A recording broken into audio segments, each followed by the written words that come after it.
and then being triggered and being told, actually, you as a woman, you are able to go beyond any form of leadership you've seen, either from any male or from any female, that you can go beyond that, and now being trained like that.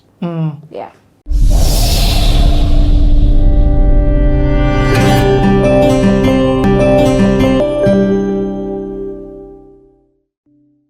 Okay, can I ask, around how many employees across the region do you have? We are working currently with a team of around 30. Okay. Yeah. Now, what's in your hiring criteria, and you've answered it, but I will ask it again in plain English. Do you look beyond the grade? Yes. Have you hired people with the C's? Yes, I don't even look at the grade, like the high school grade. Okay. Yeah. What do you look for? I look at many things, especially, I mean, mostly I've hired directly. Okay. And one of the things I look at is people who take initiative. People who take initiative. Even in that interview, you can tell someone is taking initiative, someone who is thinking outside the box. I actually was like, I love people who think. And you can tell someone who thinks by the way they are answering questions when you ask them and when you provoke them. The solution they are bringing, because sometimes we don't even do, yes, we'll do interviews and we ask you no more questions, but there are other questions we'll ask and we'll see how will this person think. Are they thinking outside the box? Are they innovative in how they are looking at things? I love that. Yeah. One of the other things that I talk about is soft skill engagement. Yeah. In a company like yours, it requires a lot of, you're in the PR world, Yes. you get? Yeah. It requires a lot of relationship conversations. Yeah. Is that something you look at? Not necessarily, because there are different roles. Yeah. Okay, I love it. Let's go back. B. Okay. Now you're like, B for block. There's a blockade. Yeah, and I'm going to JCAT, and they've told me on Kanda, around Kanda, I don't know whether it's still there. Yeah. And they tell me you have to bridge in maths because you failed terribly. We cannot take you.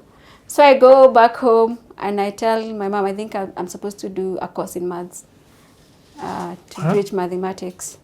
So before that, I just remember, actually at Kenya National Theatre, I saw that you can go there and start acting before you join college or campus. Yeah. So that's something I can do.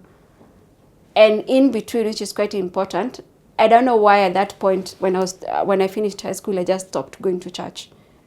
So at that point, I'm not going to church. I'm just doing. Your Jesus ain't working. I'm just doing church TV. I think I was like, I'm dating. I'm 16. I mean, there are many things that you define. You disqualify yourself with. So those are the things that I used to disqualify myself with. I'm like, I don't think. And then the Catholic. I mean, I think I was so indoctrinated again when I was in high school, through that Catholic thingy. So by the time I was finishing, I was like, it's not worth it. But for some reason, I'd follow up certain things on family. I used now to watch family TV, listen to now the new radio shows that are coming up.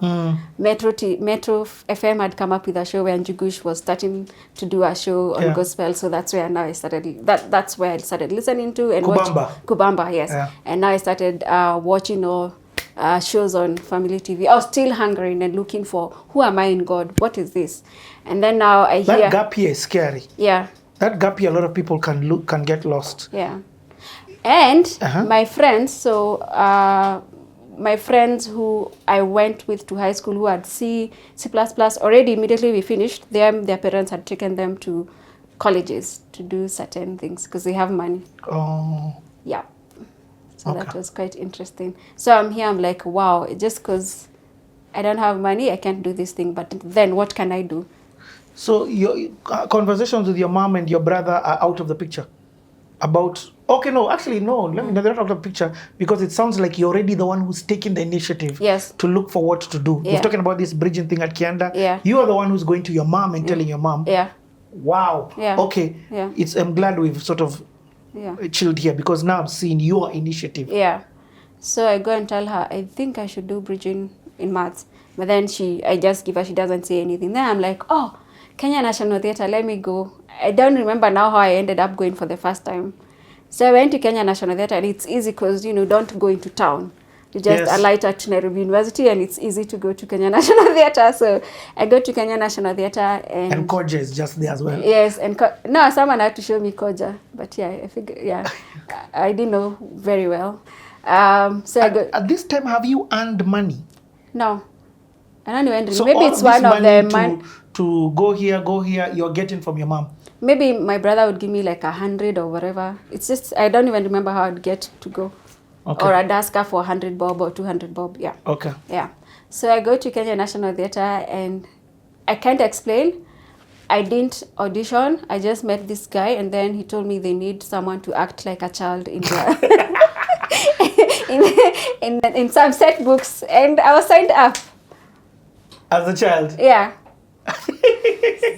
So for 3 months, we went around Kenya. What? Yes, with, I don't know, Fanaka Arts Theatre, something. Yeah. So, okay, so many questions, so many questions. So you're a baby in which play? Did you have words or I don't remember. It's a small child who can walk. Oh. Had one line. I had one line. So I just go on stage and say that one line. For some reason, people would laugh, and then I'd go backstage. And that was it. I don't remember the names of the books, but there were set books that people started doing after we finished. Because I remember I was a man of the people, etc. So I don't remember the ones that came after. But yeah. No, but then second thing you said is that you traveled Kenya. Yeah, I went to Homa Bay for the first time. We did Kenya National Theatre in some schools. We went to some schools in Limuru with Fanaka Arts. So the funny thing is I found this guy who was running the, what do they call them? That set book or whatever. That set book. Yeah. And he was apparently a pastor. And when he saw me, he would protect me, be like, hey, actually they named me Katoi. I mean, of course I was acting like a child. Yeah.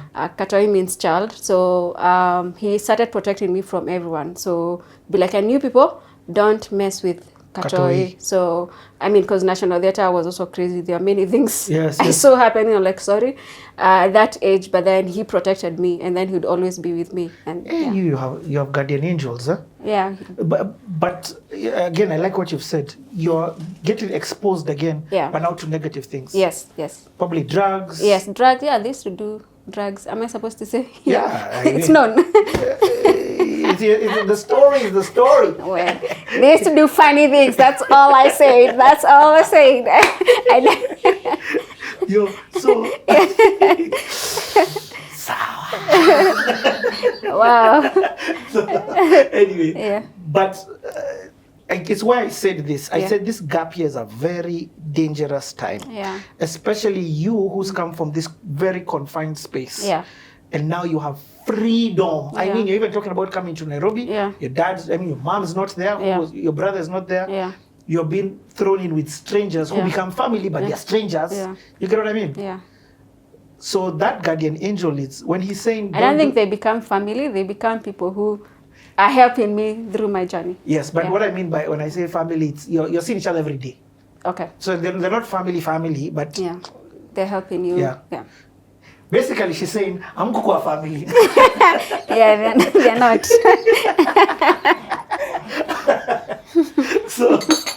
So are you paid? Yes, and the funny thing is apparently we used to be paid the same amount, all of us. I found that interesting. So the main character and the Katoi were being paid the same amount. Yeah. So what did it feel like to hold money? I mean, it wasn't a lot, but now I'd use that money for my fare to Nairobi. Yeah, I'm sure sometimes you'd want to go and ask your mom for money, but she doesn't have. Or she always had for you? No, I didn't go asking. Okay. Like at that point now, I had money from that point. Before that. Oh yes, because you started the set book and came to Nairobi. Yeah. So, what was it like for you seeing Kenya? Did you go to Mombasa? No, we just went to the one that I remember very well, and it was far. Was Homa Bay. Okay. Yeah, and also now we did Limuru, Kiambu, and then Nairobi. Because I only did 3 months, so I didn't continue after 3 months. Okay, what then happens after that? What are you doing in that 3 months that makes you only stop after 3 months? Now my mom came back and told me she can be able to get now another loan to get me go and do bridging for mathematics. Wow. Yeah. You don't have to answer this question. Yeah. Your father was never in the option to even go and have a conversation with? No. Wow. Okay. Yeah. And at this time, you've not thought about reconnecting. You're not asking, as you're not asking what's happening. Actually, I remember because there's a friend of mine who their father used to be so strict. I'd be like, hey, I'm better. It's better me who doesn't have a father, because wow, it's not this strict for us. Yeah. Or for me. Yeah. So I had that mentality. But I want to take you back. In this looking for myself and identity, there's an introduction that I think God did for me that made me believe, and I can't explain you how. I cannot explain it, but I believed God was my father at that point. Yeah. No, go on. Yeah, I believed like God was my father at that particular point. Because I just read one verse. You know the way you just read one verse and that's the thing you always remember and carry. There's a verse I read those days, John 1:12, that them that believed he gave them power to become children of God. So I always used to walk around thinking I'm a child of God. God is my father. Yes. You have a father, you were saying?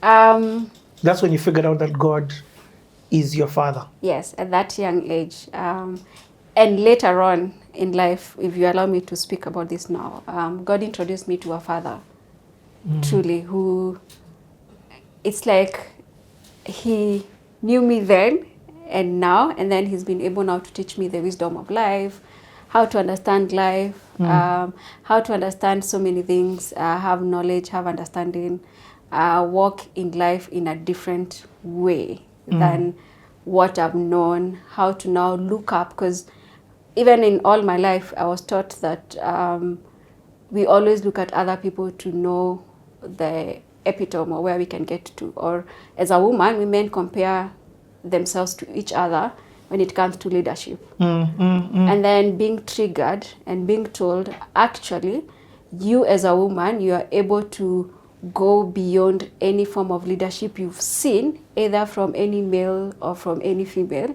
that you can go beyond that, and now being trained like that. Yeah. And we'll talk more about that. Yeah.